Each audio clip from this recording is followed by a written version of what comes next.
चीन के बीच लंबे समय से चले आ रहे तनाव के बीच अब दोनों देशों के संबंधों में नई गति देखने को मिली है। 19-20 अगस्त 2025 को नई दिल्ली में हुई चीनी विदेश मंत्री वांग यी और एस जयशंकर के बीच द्विपक्षीय वार्ता के दौरान दोनों देशों ने सीमा क्षेत्रों में शांति बनाए रखने, सीधी उड़ानें बहाल करने, वीजा प्रक्रिया को आसान बनाने और व्यापार मार्गों को पुनः खोलने पर सहमति जताई है। ये कदम इस बात का संकेत है कि दोनों देश के रिश्तों को एक नई दिशा मिल रही है। वैश्विक नजरिए से भी भारत और चीन के बीच बनी नई परिस्थिति सकारात्मक होती दिखाई दे रही है। आपको बता दें कि चीन के विदेश मंत्री भारत दौरे पर हैं। मंगलवार को उनकी मुलाकात पीएम मोदी से भी हुई थी। उन्होंने प्रधानमंत्री नरेंद्र मोदी को चीन के राष्ट्रपति शी जिनपिंग का संदेश दिया और उन्हें तियोंजिन में होने वाले एससीओ शिखर सम्मेलन में शामिल होने के लिए निमंत्रण भी दिया है। वांग यी एस जयशंकर के अलावा देश के राष्ट्रीय सुरक्षा सलाहकार अजीत डोभाल से भी मिले। बैठक के बाद दोनों देशों के बीच सीधी उड़ानें शुरू होगी और वीजा की बहाली पर भी मंजूरी दी गई है। दोनों पक्षों ने 2026 में तिब्बत में माउंट कैलाश के लिए भारतीय यात्रियों को तीर्थ जारी रखने के लिए स्वीकृति दी है और इस पर विस्तारित करने पर सहमति जताई है। यात्रा के लिए नाथुला मार्ग को पुनः खोला जाएगा। विदेश मंत्री और वांग यी के बीच हुई वार्ता में भारत की 3 प्रमुख मांगों पर सहमति और सही फैसले लेने का आश्वासन दिया गया है।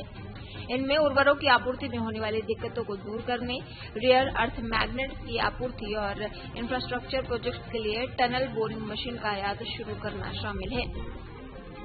दोनों देशों के बीच ठंडे पड़े संबंधों को सुधारने के लिए उपायों की घोषणा हुई है।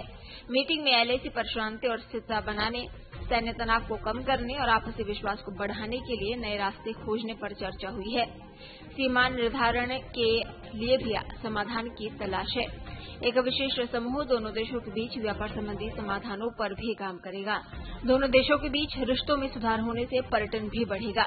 व्यवसाय, मीडिया और अन्य आगंतुकों के लिए वीजा सर्विस की बहाली पर भी एकमत समाधान निकाला जाएगा।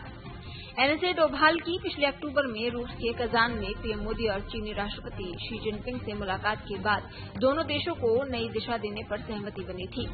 भारत और चीन के बीच स्थिर और दूरदर्शी द्विपक्षीय संबंधों को मजबूत करने की दिशा में काम करने और एक दूसरे के हित में काम करने की बात पर सहमति हुई। इससे भारत चीन के विकास को बढ़ावा मिल सकेगा। डिप्लोमैटिक इवेंट्स में दोनों देश एक दूसरे को सहयोग करने पर सहमत हुए हैं। चीन 2026 ब्रिक्स शिखर सम्मेलन की मेजबानी में भी भारत का समर्थन देगा। भारत चीन के बीच राजनयिक संबंधों की स्थापना की 75वीं वर्षगांठ मनाई जाएगी।